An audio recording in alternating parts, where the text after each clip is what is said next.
In Lydia's home was cradled the Church of Philippi, whose members were later referred to by Paul as his joy and crown. Lydia was a seller of purple, and probably one of the most successful and influential women of Philippi. But more than that, she was a seeker after truth and thus became Europe's first convert. The Old Kingdom of Lydia, of which Croesus was the last king, was the region in Asia Minor from which Lydia had come. It had 5 large cities: Ephesus, Smyrna, Sardis, Philadelphia and Thyatira, all located on or near the chief rivers and connected with coastal cities by good roads. The Lydian market, as it was called, had enjoyed for generations a wide and valuable trade throughout the Greco-Roman world. This woman evidently was so closely allied with her old environment of Lydia, that her personal name was actually that of her native province. Though in her era she no doubt represented the new woman, the businesswoman who had succeeded well, she later came to represent what was more significant, the new convert to the faith of Christ. Her conversion to Christianity probably came somewhere between 50 and 60 AD. Because of her unique place as the first Christian convert in Europe, Lydia remains a sacred memory, even today, almost 20 centuries since she walked about the streets of Philippi selling her purple. This may have been either purple-dyed textiles or a secretion of a species of murex or mollusk, from which a purple dye can be made. Lydia was evidently a woman of determination, foresight, and generosity and had a personal charm that drew people to her. We can imagine her as a radiant woman with brunette coloring. Perhaps she wore purple well herself and dressed in it often, as she made her way through the streets of Philippi. Though a native of Thyatira of Western Asia Minor, Lydia now conducted her business at Philippi, a city of eastern Macedonia on the great east-west Egnatian highway between Rome and Asia. You can almost hear the tramp of the Roman legions, with the infantry on foot and the cavalry complement on prancing horses, as they made their way along a highway that led probably past Lydia's house and through the Pangaean mountain range. It was to these mountains that Lydia and other women in the first little group of worshippers, described by Paul in Acts 16:13, lifted their eyes. They met, we are told, on the river bank at Philippi. That river was the Ganges, the modern Anista, and its banks offered peace and quiet away from the populous hill section of the city. Here on the Sabbath, came Paul and his companion Silas. The latter had come with Paul from Troas after he had had a vision to go over into Macedonia. It can be assumed that this little prayer group, of which Lydia was a member, had asked for guidance, and Paul had been sent to them for a great purpose, because they were receptive to the truth.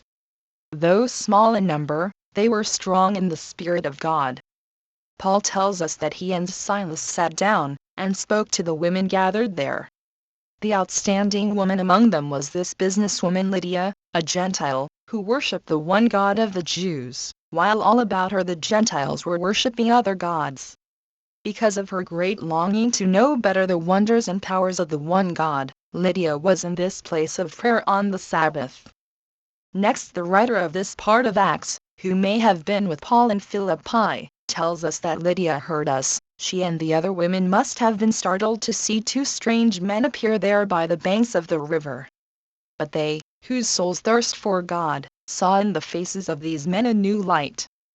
They listened to Paul, as he related his story of the new gospel proclaimed in Jerusalem by Jesus Christ and now spreading westward into Macedonia. As Lydia listened, we are told in Acts the Lord opened her heart and she attended unto the things which were spoken of Paul. What a fervency of spirit! What deep humility! What keen foresight! What indomitable courage on Lydia's part, to accept the story of this new gospel! Soon afterward she was baptized and then her household was baptized.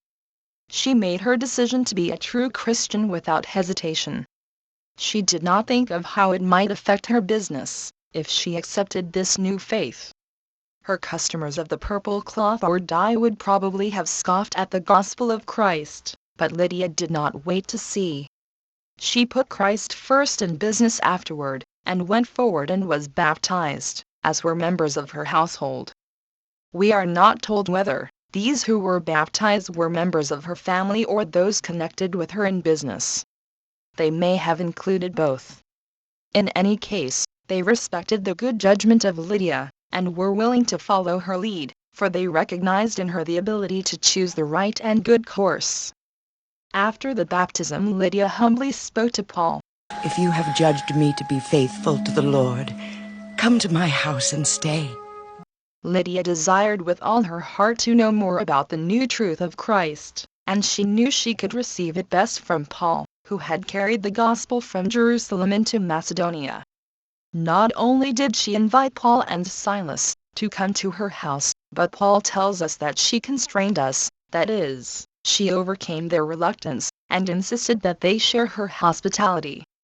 In the quiet of Lydia's house we can picture Paul spending many hours each day teaching new converts, who came to him there. Apparently Luke, and probably Timothy also were guests of Lydia. It is wonderful to think that a woman, as successful as Lydia, would take the time to be hospitable to this group of Christian missionaries. Yet she seems to have carried on successfully her business as a seller of purple.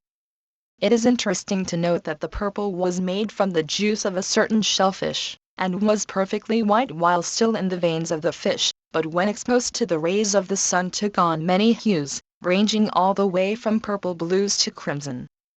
In all probability Lydia's customers included Babylonian buyers, who bought the purple for temple curtains, and for costumes in which to dress their idols. Among her other customers no doubt were members of the Roman imperial family, who wore the imperial purple on state occasions. We can be sure Lydia belonged to an important group, the Dyers' Guild. An old inscription bearing those words has been discovered in ruins at Thyatira, and probably Lydia, trained in the craft of dyeing at her old home in Thyatira, took her knowledge with her to Philippi. The Bible does not say whether she was married or not, but it is easy to suppose she was a widow, who devoted herself wholeheartedly to her business. But after Paul had come to Philippi, she had a new objective, and that was to learn more about the things of the Spirit. After she had found the truth for which she had been searching, Lydia was beset with fears no longer.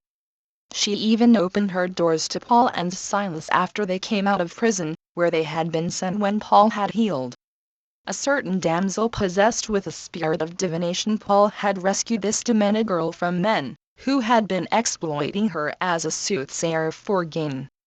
He restored her to her right mind, and her masters were so furious over their loss of her earnings that they dragged Paul and Silas into the marketplace.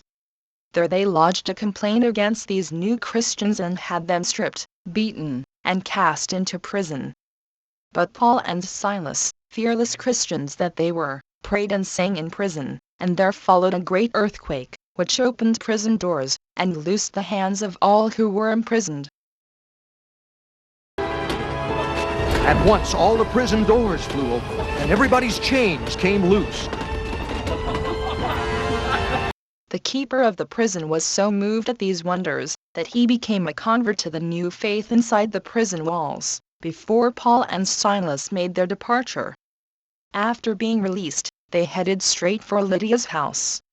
Lights, we can imagine, never gleamed so brightly as they did that first night, when other new Christians, we can suppose, gathered to hear Paul and Silas tell that an earthquake had opened the doors of the prison. Lydia and her group had surely prayed for Paul and Silas, just as Mary, mother of John Mark, and her group had prayed for Peter while he was in prison. Lydia and these other Christians believed that they, too, would hear Paul's knock at the door, just as Rhoda had heard Peter's.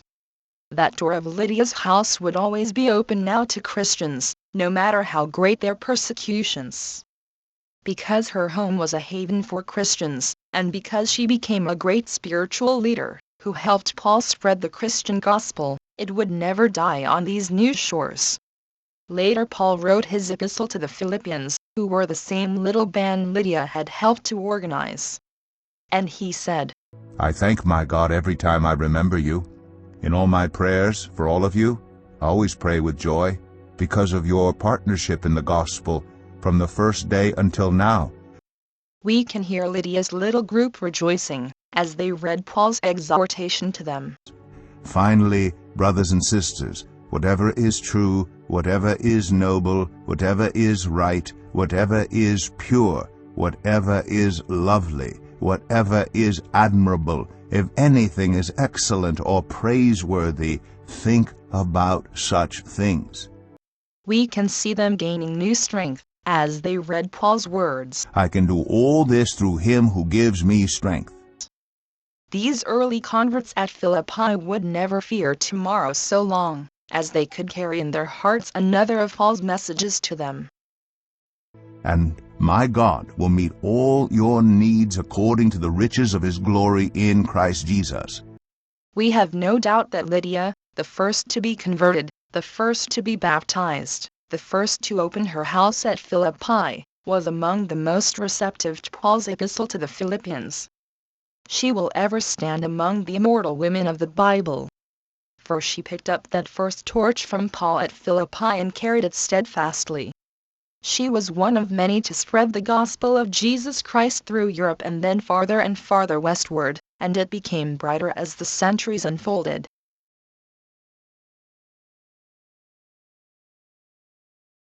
Her ministry continues on, even today in spirit every year at the anniversary of her baptism.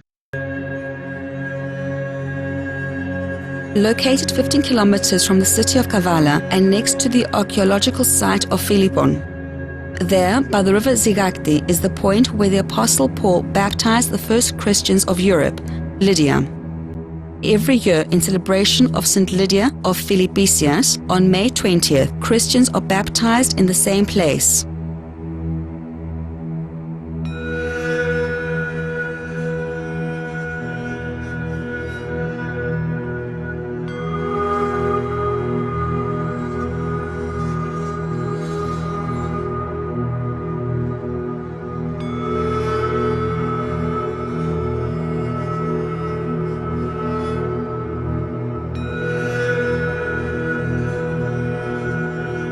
And of course with the Lydia House Ministry.